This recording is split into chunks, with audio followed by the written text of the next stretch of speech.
Saudara-saudari terkasih, pada hari ini, Senin, 7 April 2025. Bacaan dari Injil Yohanes, bab 8, ayat 1 sampai dengan 11. Marilah kita berdoa. Dalam nama Bapa, dan Putra, dan Roh Kudus. Amin. Allah Bapa di surga, syukur atas berkat melimpah dan anugerah yang menyertai kami. Semoga Engkau menyinari hati kami dengan sabda-Mu. Demi Kristus, Tuhan dan pengantara kami. Amin. Bacaan Injil. Tuhan bersamamu dan bersama rohmu. Inilah Injil suci menurut Yohanes. Dimuliakanlah Tuhan. Sekali peristiwa Yesus pergi ke Bukit Zaitun. Dan pagi-pagi benar ia berada lagi di Bait Allah, dan seluruh rakyat datang kepadanya. Yesus duduk dan mengajar mereka.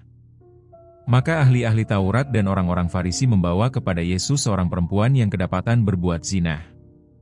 Mereka menempatkan perempuan itu di tengah-tengah lalu berkata kepada Yesus, "Rabi, perempuan ini tertangkap basah ketika ia sedang berbuat zina.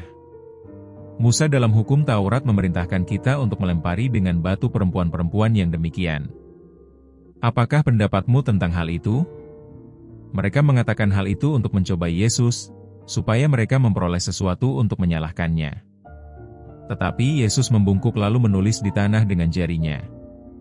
Dan ketika mereka terus-menerus bertanya kepadanya, ia pun bangkit berdiri lalu berkata kepada mereka, "Barang siapa di antara kamu tidak berdosa, hendaklah ia yang pertama melemparkan batu kepada perempuan itu." Lalu Yesus membungkuk pula dan menulis di tanah. Tetapi setelah mereka mendengar perkataan itu, pergilah mereka seorang demi seorang, mulai dari yang tertua.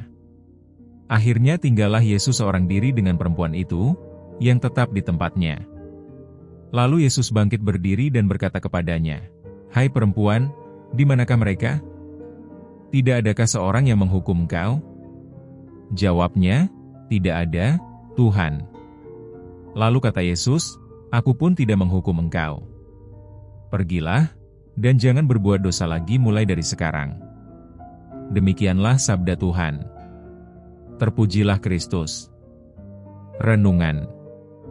Saudara-saudari terkasih, ketika kita melakukan banyak kesalahan, kita masih diberi kesempatan oleh Tuhan untuk bertobat.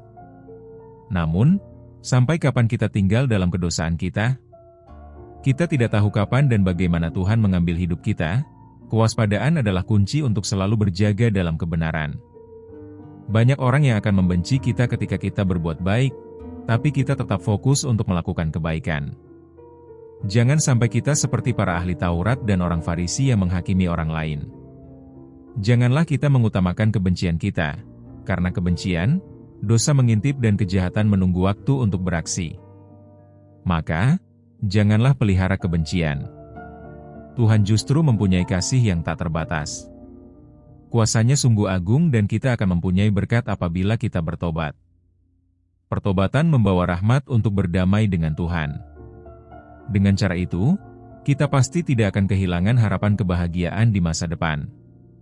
Semoga Tuhan memberkati. Amin.